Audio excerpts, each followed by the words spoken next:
Daadannoo qaba. Qabe daadannoo. Akeekaa fi kaayyoo bahu galmaan ni geenya. Akeekaa fi kaayyoo bahu galmaan ni geenya. Nuti dhaloota qubeeti. Dhaloota qubeetisi. Gamummaan nurratti ni raawwata. Gamummaan nurratti ni raawwata. Akeekittis galma ni ga'a. Dhiiga keenyaan seenaa ni qorra. Dhaloonni nurraa baratu seenaa qorre sana warra seenaa qorre sana dubbisa. Galma ni ga'a. Roboonni injifata.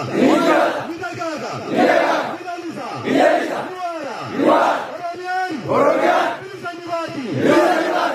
Aya, dammaqni. Inni haqarra jiruu fi daandii haqarra tarkaanfatu qabsoo galmaan haa ga'u xannachi keessaa haa buqqa'u. Xannachi yoomuu foon ta'uu hin danda'u. Hiddas hin qabu, hidda dhiigaatti hin hidhatu. Baduudha qaba.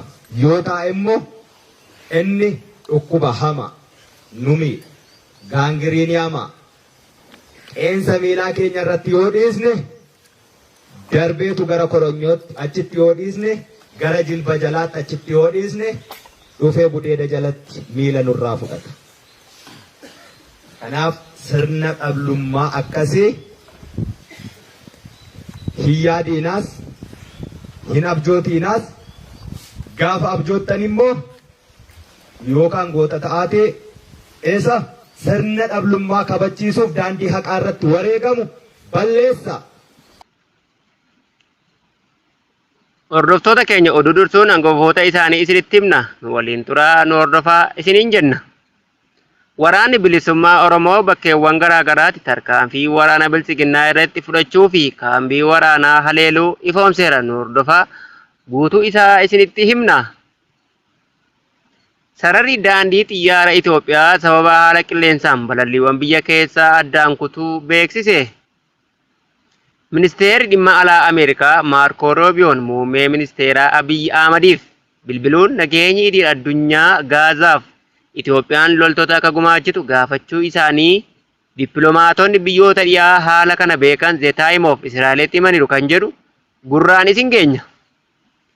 Itoophiyaan ulaa galaanaa kadhabde baandota biyya keessaanii jedhan qondaalli humna galaanaa duraanii waa'ee ulaa galaanaa waan jedhan qabu. Hordoftoota keenya.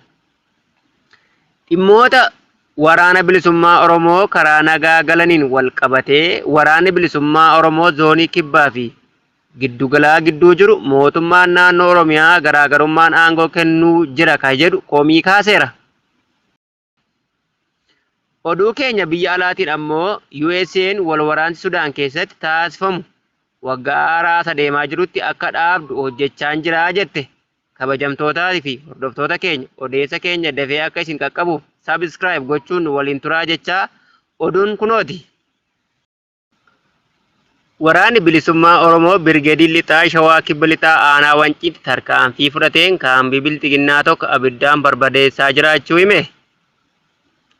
Godina Shawaa Kibba Lixaa Aanaa Wancii magaalaa Cittuu jedhamuun beekamtu irratti tarkaanfii fudhateen kaambii waraana bilchiginnaa Aanaa Wancii magaalaa Cittuu jedhamtutti tarkaanfii fudhateen tooftaa lolaa itti heddummeessee kaambii waraana bilchiginnaa keessaa kan mandheeffatan itti marsuun mooricha keessaa kan jiran gugsee yaasuun guutummaa guutuutti kaambicha halkaniin daaraa botoroo taasiseeraa jedhe. Tarkaanfii fudhatame kan eegdota isaaniitti rifaatuu uumuun wal shakkii fi wal amantaa gidduu isaaniitti uumeen gareen wal qodanii akka jiran himamaa jiraachuu maddeen keenyatti dhiyoo jiruun nutti himaniiru. Itti fufuun muddee 20,2025 waraanni bilisummaa Oromoo zoonii kibba Oromiyaa Arsii Ba'aa Aanaa Muneessaatti tiksisoota sirnichaa impaayeraa akka gaariitti adabuu hime. Waraanni bilisummaa Oromoo tarkaanfii fudhate kanaan loltoota raayyaa ittisa biyyaa hedduu du'aa fi madoon adabuun jiraattis tokko booji'uu gabaafame. Gama meeshaatiin qawwee akaamaa 7 boombii 2 hidhannoo mudhii waliin irraa hiikee mooraa qabsoo bilisummaaf oolchuu himan. Sararri daandii xiyyaara Itoophiyaa sababa haala qilleensaan balalliiwwan biyya keessaa muraasa addaan kutuu beeksise. Yeroo ammaa haala qilleensaa balalliif mijataa hin taane kana Itoophiyaan naannoo garaa garaatti mul'ataa jira jedherraa kan ka'e sararri daandii xiyyaara Itoophiyaa balallii biyya keessaa gara naannolee tokko tokkootti taasisu irratti rakkoon isa mudachuu ibse. Dhaabbatichi maxxansa fuula miidiyaa hawaasaan raagaa haala qilleensaa arganneen haalli kun guyyoota muraasaaf akkasumatti kan turudha erga jedheen booda sararri daandii xiyyaara Itoophiyaa balalliiwwan gara naannolee biyyaatti muraasatti taasisu addaan kutuuf dirqameeraa jedhe. Haa ta'u malee dhaabbatichi balalliiwwan biyya keessaa dhaabbatan jedhe kanneen kam akka ta'an hin ibsine. Haqamuu balalliin kun hagaa haalli qilleensaa kun fooyya'utti kan turu ta'uu hubachiise. Namoonni daftanii garasitti imaluu qabdan filannoo biraa akka fayyadaman yaadachiiseera. Batala haalli qilleensaa fooyya'een balalliin yoo jalqabu maamiltoota isaa akka beeksisu dhaabbatichi ibseera. Ministeerri dhimma alaa Ameerikaa Maarko Roobiyoon jalqaba torbee kanaa ministeera muummee Itoophiyaa Abiyyi Ahmadiif bilbiluun nageenya idil addunyaa Gaazaaf Itoophiyaan loltoota akka gumaachitu gaafachuu isaanii dippiloomaatonni biyyoota dhiyaa lama haala kana beekan The Time of Israa'elitti himaniiru. Gaaffiin kun USA irraa kan Itoophiyaaf dhiyaate yeroo humnoonni addunyaa waraana hamaa Israa'eliif Hamaas gidduutti gara waggoota lamaaf taasifame xumuruun karaa itti naannoo kana tasgabbeessuun danda'amu irratti hojjetamaa jirutti. Dhimma kana hordofee gabaasaaleen hedduun ba'an kan jiran yoo ta'u, ergasii Itoophiyaan Ameerikaa waliin dippiloomaasii haaromfame eegaluu dandeessi kan jedhu xiyyeeffannoo argateera. Garuu Itoophiyaan loltoota gara Gaazaatti bobbaasuuf fedhii qabaachuu fi dhiisuu ishee irratti hanga yoonaa ibsi kenname hin jiru jedhame. Fulbaana 29/2025 Pireezidaantiin Ameerikaa Doonaald Tiraamp ministeera muummee Israa'el Beenjaamin Netanyaahuu waliin ta'uun karoora qabxii 20 waraana Gaazaa xumuruu jedhan beeksanii booda adeemsi itti fufeera. Dhukaasa dhaabuu fi namoonni booji'amanii gadi dhiisuu boodas adeemsi humna idil addunyaa ijaaruu fi dinagdee Gaazaa waraana waggoota lamaa waliin barbadaa'e deebisee karoora itti aanan keessatti biyyoonni hedduun ergama Gaazaa waraana irraa bilisa taasisuu irratti loltoota hirmaachisuu akka danda'an kan eegamu yoo ta'u, kanneen keessaa Itoophiyaan ishee tokko ta'uu gabaasichi ibseera. Ergama nagaa eegsisuu idil addunyaa Afrikaa keessatti gumaacha guddaa kan qabdu Itoophiyaan gama kanaan gumaachi ishee guddaadha. Humni tasgabbii idil addunyaa Gaazaa keessatti marsaa ce'umsaa ijaaruu, gargaarsa namoomaa fi haaromsa damee nageenyaa keessatti gahee kan bahudha jedhame. Biyyoonni tokko tokko balaa siyaasaa fi nageenyaa loltoota bobbaasuu dhufu irratti of eeggannoo waan godhaniif qormaanni gama kanaan mudachuu akka malullee xiinxaltoonni kan kaasanidha jedhame. Haa ta'u malee Waashingiteen sadarkaa humna biyyoota hedduu kan guutuuf furmaata dippiloomaasii ishee cimsuu akka dandeessu ni eegama. Itoophiyaan hojii nagaa eegsisuu guutuu Afrikaa fi sanaa ol taasifamu irratti hirmaachuu seenaa dheeraa kan qabdu yoo ta'u, ergama Kooriyaa, Koongoo, Ruwaandaa fi yeroo dhiyoo as ammoo Somaaliyaa keessatti aangoo gamtaa Afrikaa jalatti ga'umsaaf muuxannoo guddaa kan qabdudha jedhame. Muuxannoon waraana ishee hojii biyyoota hedduu irratti qabu ergama Gaazaa keessatti hojjetamuuf illee akka filannoo cimtuutti ishee kan dhiyeessudha. Bahi giddugaleessaa naannoo loltoota yeroo dheeraa qormaata nageenyaa walxaxaa keessa turee fi muuxannoo shororkeessitootaa adamsuu qaban kan barbaadudha jedhe. Loltoonni Itoophiyaa Somaaliyaa keessatti Alshabaab irratti duula farra shororkeessaa cimaa geggeessuun maqaa gaarii horateera. Humni tasgabbii idil addunyaa Gaazaa keessatti hanga ammaatti biyyoonni loltoota gumaachaan hin milkoofne waamicha Ameerikaan Itoophiyaaf dhiyeessite cinatti gumaachi biyyoonni Eeshiyaa ba'aa giddugaleessaa fi Afrikaa taasisan ni eegama. Haa ta'u malee biyyoonni ollaa ijoon kanneen akka Saawud Arabiyaa fi Yuunaayitid Arab Emireet hirmaachuu diduu danda'u yaaddoon jedhus jira. Ba'aa giddugaleessaa keessaa kanneen biroo kanneen akka Masrii, Qaatarii fi Indooneeshiyaan ammoo akka gumaacha taasisuu danda'an kanneen tilmaamni guddaan kennameefidha jedhame. Aangawoonni Israa'el gumaacha loltoota wal qabatee ammatti ejjennoo gaarii hin taane hin agarsiifne jedhame. Garuu loltoonni Turkii akka hin hirmaanne ifatti dhorkiteetti. Itoophiyaan ulaa galaanaa kan nabde baandotaa ni jedhan miseensi duraanii humna galaanaa Itoophiyaa muddee 4 2018 akka lakkoofsa Itoophiyaan ulaa galaanaa kan dhabde baandotaa fi gochoota ammeenyaa baandotaatiin jedhan miseensi duraanii humna galaanaa Itoophiyaa Farradaa Fitee Hangasti. Miseensi turtii gaazixaa Pilaas waliin taasisaniin Itoophiyaan ulaa galaanaa kan dhabde baandotaa fi gochoota isaaniin ta'uu ibsaniiru. Biyya walabaatti ulaa cufuun karaa seeraanis kan gaafachiisu waan ta'eef sababiin gaaffii ulaa galaanaa Itoophiyaa qajeeltoo seeraatiin ala ta'uuf hin jiru jedhan. Itoophiyaan asab dhabuun akka hin qabne eeranii kana darbee qeequu qofa osoo hin taane haala turerraa barnoota fudhachuun rakkoolee sirreessaa deemuun akka barbaachisu dubbataniiru. Gaaffii ka'eefis miseensonni humna galaanaa duraanii illee maaltu eegamaa kan jedhu deebisuuf waldaan hundaa'ee sochiin eegalamuu himaniiru. Kanumaan wal qabatees humna galaanaa waggoota 36 bu'uura cimaa irratti ijaarame diiguun haleellaa cimaa biyyattii irratti raawwatamedha jedhan. Dhimmoota waraana bilisummaa Oromoo duraan galanii fi kan giddugalaa galaa jiran gidduu jiru qoodinsa aangoo irratti mootummaan naannoo Oromiyaatiin taasifamaa ture hawaasa biratti dheekkamsa kaaseera. Waraanni bilisummaa Oromoo kibba Oromiyaa irraa karaa nagaa filatanii gara mootummaatti harka kennachuun isaanii ni yaadatama.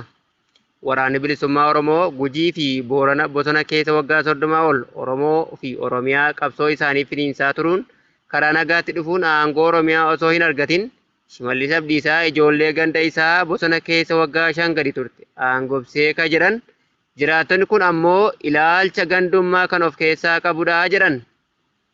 Akka yaada jiraattonni jedhanitti waraanni bilisummaa Oromoof bosona galaniif aangoo haa kennamuu jedhaa hin jiru. Garuu eegaa aangoo kennanii maaliif namoota ganda Shimallis Abdiisaa qofa kennuu ka jedhudha jedhu. Kanneen duraan galaniif maaliif aangoon hin qoodamne garaagarummaan isaan gidduu jiru bakka dhalootaa wal qooduun kan kennamanidha jedhan jiraattonni. Gaafa namni Gujii yookaan Booranaa godina irraa ol gara Oromiyaa guddatu yoo baay'ate hoogganaa milishaa yookiin itti aanaa waajjira aadaa fi yookaan ammoo itti aanaa waajjira aadaa fi turizimii taasisu. Hoogganaa waajjira aadaa fi turizimii iyyuu hin godhan itti aanaa malee jechuun mootummaan naannoo Oromiyaa obbo Shimallis Abdiisaa qeeqan. Oromiyaan namoota naannoo tokkoon bulaa hin jirtu.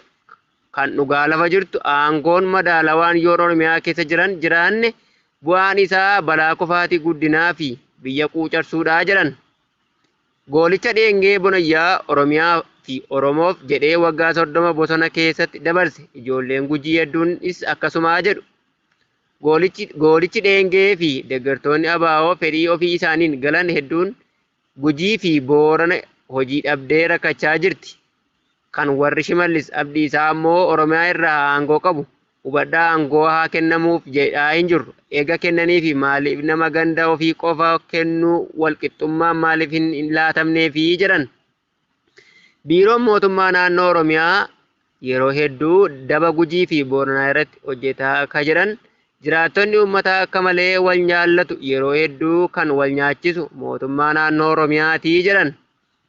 Sababiin illee Booranni balbala daldalaa waan qabduuf Gujii ammoo albuuda qaalii hedduu waan qabduuf uummata kana wal nyaachisee isaan gidduudhaa fayyadamuun dinagdee hawaasa keenyaas guutuchaa jira jedhan. Mootummaan bilchiginnaa dargaggoota maqaa waraana bilisummaa Oromoo deeggartu jedhuun maatii isaanii biraa fuudhanii hidhaatti guuraa jiru jedhame.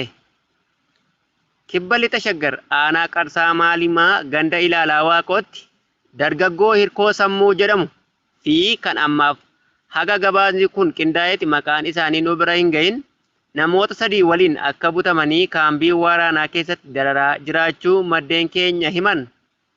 Aanaa Qarsaa Maalimaatti irra deddeebiin yakki mana hawaasaa torban darbe keessa gubuu kan raawwatame humnoota raayyaa ittisa biyyaatiin ta'uu isiniif gabaasaa turuun keenya ni yaadatama. Haa ta'u ammoo dargaggoota maatii isaanii waliin jiraatan guyyaa tokkotti gara kaambii waraanaa isaaniitti geessuun isin ajjeefna jechuun itti dhaadachaa jiraachuun dhaga'ame. Oduu keenya biyya alaatiin ammoo USA'n wal waraansa Sudaan waggaa haaraatti akka dhaabbatu kaayyeeffattee hojjechaa jiraachuu ibsite. Maarkoon Roobiyoon ministeerri dhimma alaa Isteet kaayyoon Ameerikaa Sudaan keessatti kan amma mudatee jiru wal waraansi miidhaa geessaa jiru akka dhaabbatuu fi dhaabbileen namoomaa akka gargaarsa dhiyeessan ta'uu jimaata mudde 19 2025 dubbatanii turan.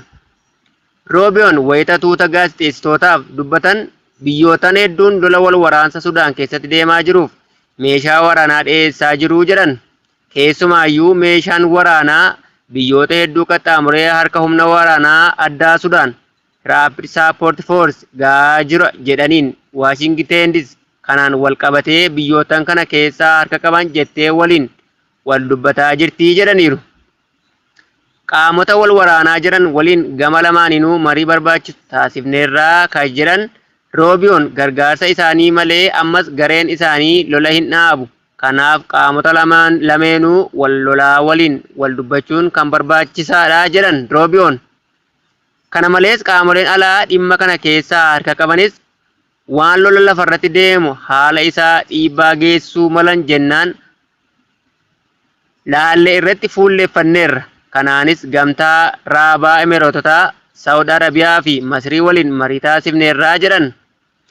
Dabalataan Roobiyoon Pireezidaantiin Tiraamp lola humnoota RSF fi humna waraanaa Sudaan jidduutti deemaa jiru hongeetti aanee dabalataan uummata biyyattii goolaa jiru wal waraansa keessoo isaanii kana dhaabuuf gidduu akka seenan torbee darbe dubbachuun isaanii ni yaadatama. Kabajamtootaa fi hordoftoota hundee miidiyaa odeeffannoon har'aaf qopheeffanne kana agammaa ture waan nu dhaggeeffataniif galatoomaa jechaa hanga odeeffannoo biroo walitti deebinutti nagaatti.